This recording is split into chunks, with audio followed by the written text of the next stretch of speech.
Il ne reste que des cendres et des fumerolles, mais il y a quelques heures encore, les flammes ravageaient la garrigue.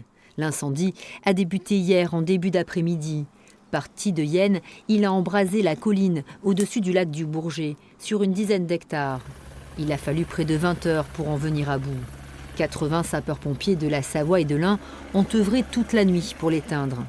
Un feu de forêt plutôt rare dans notre région, mais les sapeurs-pompiers sont formés à ce type d'opération.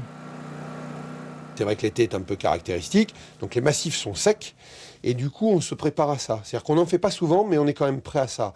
Donc première opération, on sectorise. Deuxième opération, on va chercher le feu, parce qu'on n'a pas d'accès avec les engins, et c'est là qu'on parle d'établissement commando longue distance. C'est-à-dire qu'on va chercher les départs de feu en posant des établissements hydrauliques. Dans les Alpes, pas de piste dédiée au secours comme on en voit dans le sud. Les pompiers ont dû progresser à pied dans les massifs, quasiment à l'aveugle. Une opération longue et dangereuse. La nuit dernière, 2 hommes ont été intoxiqués par les fumées. Autre difficulté, le relief et la pression à maintenir dans les tuyaux pour amener l'eau en haut de la colline. Mais en fin de matinée, le feu a été éteint et la pluie a achevé le travail.